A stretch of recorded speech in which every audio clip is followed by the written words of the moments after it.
Bom dia, mais um dia fez o Senhor por nós, por isso estamos alegres. Por isso, vamos proteger a nossa mente. As situações, as circunstâncias, as pessoas, tudo coopera para nos tirar a paz, para nos perturbar. Irlânia, mas a Bíblia diz que tudo coopera para o nosso bem. Sim, aqueles que andam segundo o seu propósito. Mas a Bíblia também diz que o mundo jaz no maligno. Se eu direciono a minha fé para olhar para o alto, de onde vem meu socorro vem do Senhor, eu vou caminhar nessa força. Agora, se eu olho as circunstâncias, se eu olho o que está acontecendo ao meu redor, se eu vejo as fofocas, os noticiários, eu afundo. Irlânia, tá tudo cooperando para o meu bem? Tá.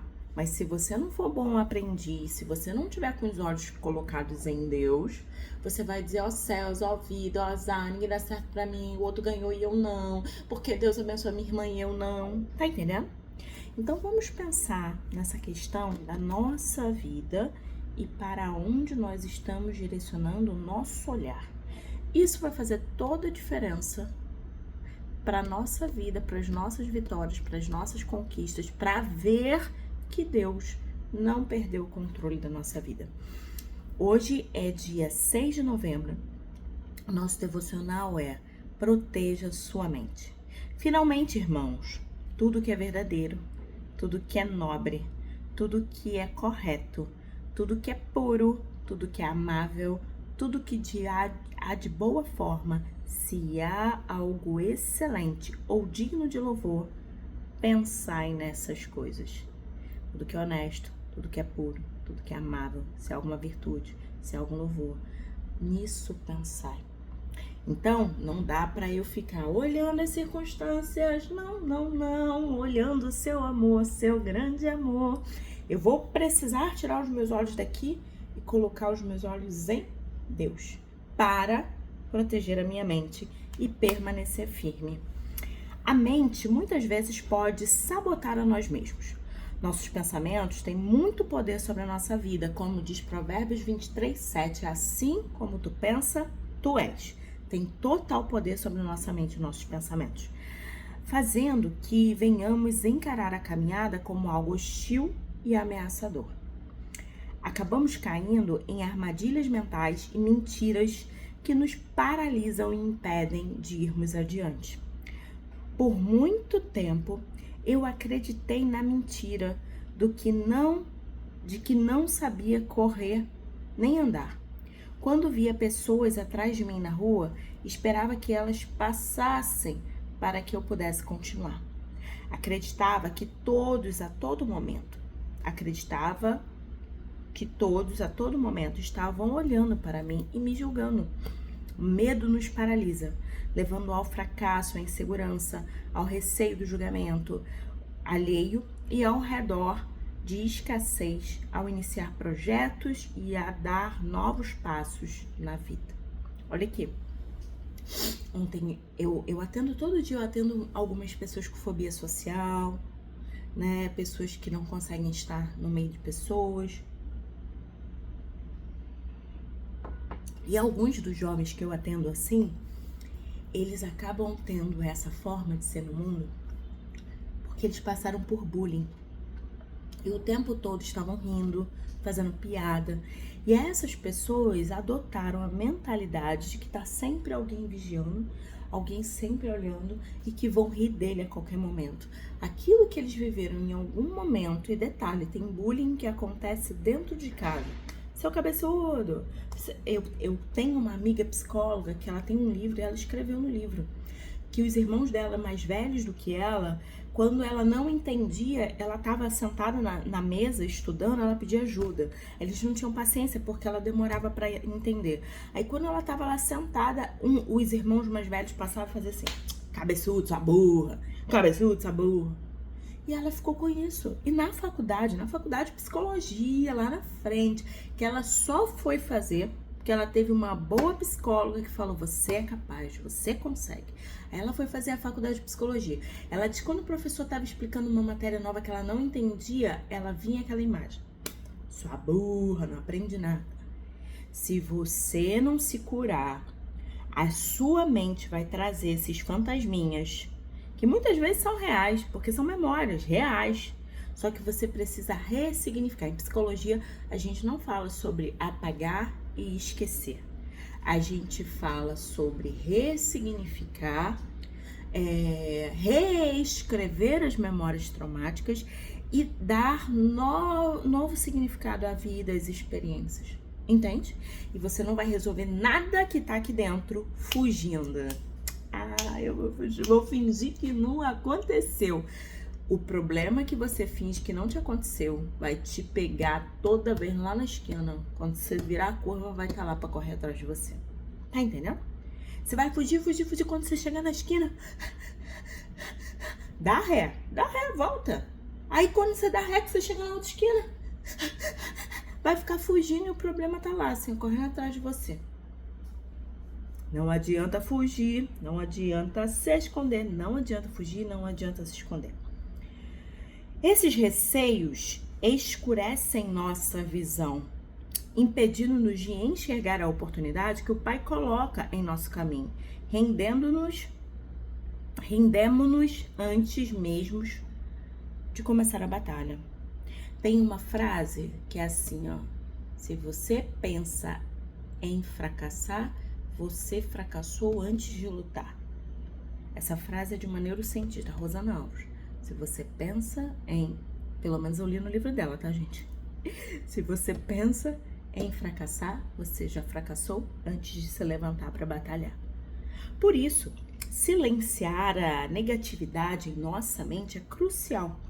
Não podemos mais dar ouvidos às mentiras e os maus pensamentos que nos acorrentam e que instalam em nossa vida e que se instalam em nossa vida por meio dos traumas do passado. Eu sou psicóloga.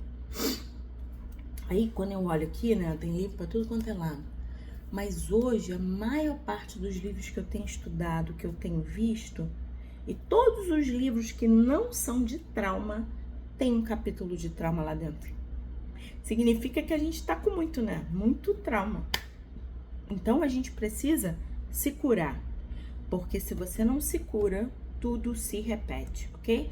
Tem uma frase que diz também assim, ó: enquanto o passado fizer parte do seu presente, você não viverá o presente. Entende? Enquanto o passado tiver aqui, ó, passado, eu não vou pra frente, eu fico vivendo o passado. Não pode, senão você fica queimando vida. Por isso, silenciar a negatividade em nossa mente é crucial. Curar a negatividade em nossa mente é crucial. Não podemos mais dar ouvido às mentiras e aos maus pensamentos que nos acorrentam e que se instalam em nossa vida por meio dos traumas do passado. Em Deus, temos a força necessária para rejeitar todas as mentiras e seguir adiante, totalmente curados. Quando descobri que minha verdadeira identidade não estava naquilo que falaram ao meu respeito, mas sim no que Deus Pai pensava sobre mim, tudo mudou. Eu fui cortar o cabelo, né? Aí o cara que tava cortando meu cabelo, ele tava dizendo que a gente é imagem e semelhança de Cristo. Aí eu falei assim, ah, é? Então eu sou bonita. E vou falar assim, sai de perto de mim que eu sou bonita, eu sou imagem e semelhança de Cristo, você que lute. Se falarem pra mim, você é feia, não sou. Eu sou imagem e semelhança de Cristo, Cristo é bonitão, hein? É isso, mudar a forma de pensar, rejeitar as mentiras que me paralisam. Quando temos nossa identidade firmada em Deus, experimentamos o extraordinário. O Pai deseja transformar os nossos pensamentos, mas para isso, decida por uma mente renovada pela palavra de Deus. E assim, viverá plenamente o chamado que Ele designou para a sua vida. Tem um filme, eu vou gravar um vídeo e vou colocar aqui. Mais que Vencedores, o nome do filme. Esse filme tem uma menina que tem uma história caótica de vida, de abandono, privação emocional, mentiras. E aí ela vai tendo uma experiência ali. E aí, em um dado momento, a pessoa que está discipulando ela, ajudando ela, fala assim, ei, você vai ler a Bíblia e você vai dizer tudo que a Bíblia diz que você é em tal versículo. E aí ela vai lá e ela começa a escrever, né? E aí tem um hino que eu gosto, né? Quem Deus liberta, firme enfim será. Sou filho de Deus, sim eu sou. Em tua casa, ó Pai, há um lugar pra mim. Sou filho de Deus, sim eu sou. Escolhida, perdoada, eu sou quem dizes que eu sou. Tu és por mim até o fim. Eu sou quem dizes que eu sou. A partir de hoje, acredite no que Deus diz que você é. Cale, silencie, corte com a tesourinha. Pega a tesourinha e vai cortar com a tesourinha. O que não tem a ver com o que Jesus falou, corta. Tira. E foca naquilo que Deus diz que você é. E olha, a Bíblia em Salmo 139 diz assim: sonda-me, ó Deus, sonda-me, penetra, vê se há em mim algum caminho mau. Se tiver algum caminho mau, me guia pelo caminho eterno. Ser filho de Deus não significa que somos perfeitos, porque nós somos feitos em vaso de barro para que a glória dele preencha. É a glória em nós que faz com que a gente se pareça com ele. Então, pega essa identidade de filha e siga o teu caminho, confiando que Deus é aquele que vai na frente, quebrando os caminhos. Como é que fala? Deus vai na frente e abrindo os caminhos, quebrando as correntes, tirando os espinhos, ordena os anjos para contigo lutar. Ele abre as portas para ninguém mais fechar. Pai, em nome de Jesus, eu coloco a vida dessa pessoa diante do teu altar. Meu Deus, eu coloco a minha vida diante do teu altar e faço essa oração por mim e por essa pessoa, pedindo ao Senhor que o Senhor venha proteger a nossa mente.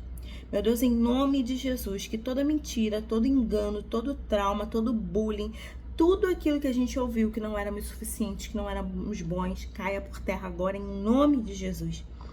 E venhamos, ó Pai, tomar posse da identidade de filho de Deus, amados pelo Pai, e caminhar nessa palavra, nos aperfeiçoando todo dia, para que a cada dia sejamos mais parecidos com Jesus. Nos abençoa, fortalece os nossos passos, alegra o nosso coração e dá-nos um dia de vitória e paz em nome de Jesus. Amém. Amém? Hoje é 310 de 365 dias. O texto que você vai ler na sua casa é João, 3 João 1. Eu fui conferir na música do Novo Testamento para ver se é isso mesmo. 3 João 1. Identidade é a palavra-chave. Não seja governado pelas opiniões alheias. Seja governado pelo que vem do céu. Nada de ficar ouvindo burburinho, ruído, fofoca. Olhe para Jesus e siga sua vida atrás, junto com o autor e consumador da sua fé. Que Deus te abençoe e te guarde. Que Deus faça resplandecer o rosto dele sobre ti. Que Deus tenha misericórdia de você e te dê a paz. Beijo grande e até amanhã.